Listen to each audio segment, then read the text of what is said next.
Today, I am honored to have one of the pioneers of broadcasting, one of the most popular figures ever on television, to be on Go Vegan with Bob Linden. Well, you know him for sure, because for 35 years, Bob Barker had been the host of The New Price is Right, and not only being the highest-rated daytime game show, also the longest-running game show in TV history, surpassing the primetime hit What's My Line, which ran for 18 years. He was named the most popular game show host of all time in a national poll. He received the Lifetime Achievement Award for daytime television in 1999, and actually, it took him till 1996 to be in motion pictures. You might have seen him in Happy Gilmore there and with Adam Sandler. But a major honor for Bob was that Stage 33 at CBS Television City in Los Angeles was rededicated as the Bob Barker Studio in ceremonies following the taping of the 5,000th episode of The Price is Right.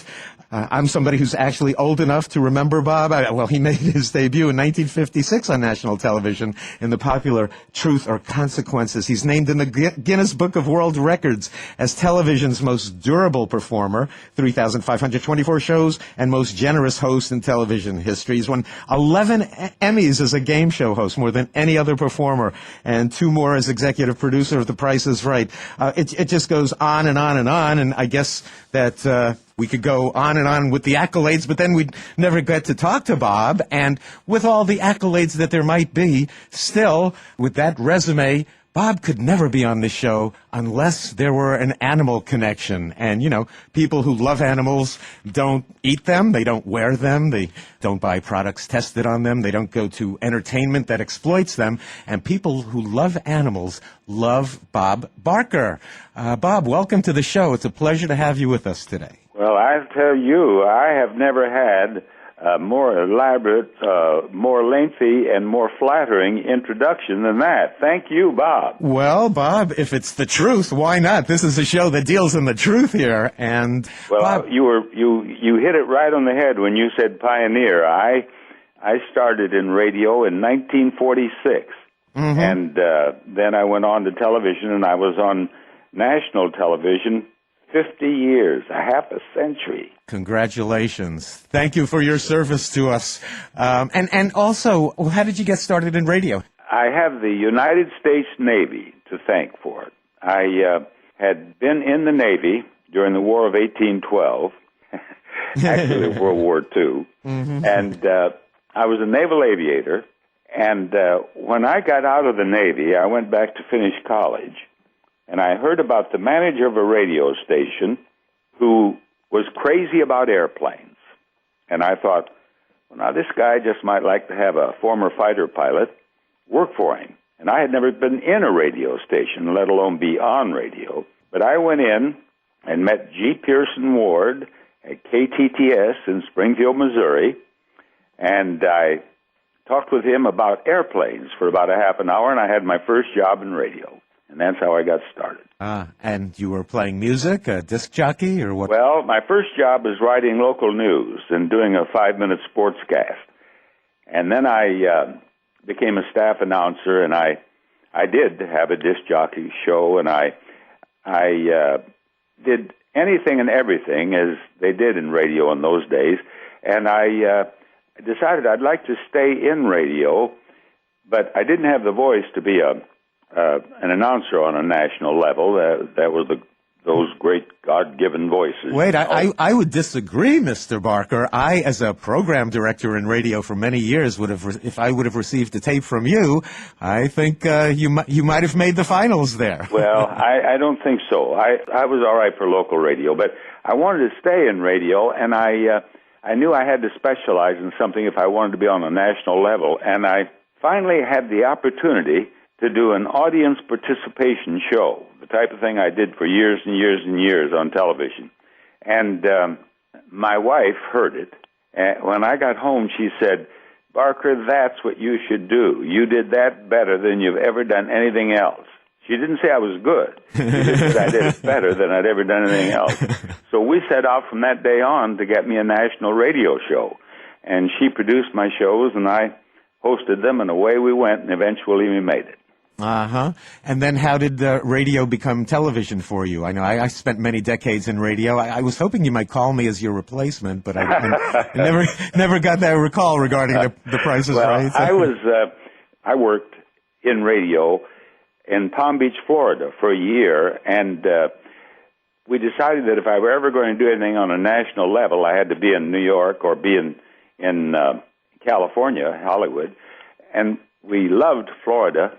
So we thought, well, let's go west then. California is going to be more like Florida. And we came out here.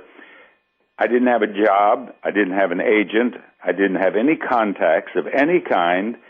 I was the right candidate to starve. It all worked out, though. We ended up with a series of radio shows for the Southern California Edison Company, which provides electricity for everything in metropolitan Los Angeles. Mm-hmm. And we went all over the state. We went as far north as Lancaster. We went back east as far as San Bernardino. We did radio shows all over the Southern California, and Ralph Edwards heard one of those, and that's how I ended up as the host of Truth or Consequences. That was my first national show, and it was on television, of course. And then how did The Price is Right happen for you? Well, while I was doing Truth or Consequences, Mark Goodson saw me on television, and he liked my work, and he called me, and he talked with me about doing, but in any event... Not Beat the Clock or something? I believe it was Beat the Clock. Oh, really? Wasn't it? Wow, did I win something from Bob Barker here today? Yeah, well, that was... You win the car. In any event, I couldn't do it. I was doing Truth or Consequences at the time in syndication, and I couldn't do another syndicated show, and this Beat the Clock was in syndication. But then, Price is Right, he sold to CBS, and I could do that, and he called me again, and I ended up doing Price is Right. As a matter of fact, the head of daytime at that time was Bud Grant, and Bud Grant had told Mark Goodson that he would buy Price is Right. If he could get Bob Barker to be the host. Now, I didn't know that. So we negotiated, and I ended up, and Mark was very generous with me always. But had I known that Bud Grant had told him he'd buy the show, if I hosted it, Mark Goodson would have been a lot more generous with me. But it worked out fine. And in all those years of hosting The Price is Right, were you ever daydreaming about really hosting a vegan radio show like I'm doing here, Bob? I was not a vegan until, well, I was still doing Price when I became a vegan. I must confess, I can't call myself a vegan. I'm not bright enough to be a vegan. There are things in some of the things that I eat that a vegan should not eat, but I certainly don't eat meat, fish, fowl.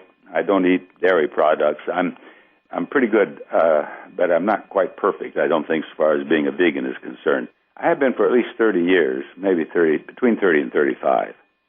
And my wife was a vegetarian before and she suggested that it might be a good idea, and I started with just giving up red meat, and I gave up fish, and then I gave up dairy products, and went the whole way. Right. And do you think it's made a difference in your life? Oh, yes. Yeah. I did it out of concern for animals, but I wasn't a vegan for long before I came to realize that this is good. I understood why many people have become vegan out of concern for their health. I had more energy. I don't think I worked until I was 83 years old. I was doing Price when I was 83 years old. Wow. I don't think I would have ever been able to do that had I not become a vegan. Yeah, we just talked to an NFL star, Tony Gonzalez, who's moved very much in the vegan direction, and he credits his star performance over the last couple of years for the changes in his diet also. So. It wouldn't surprise me a bit.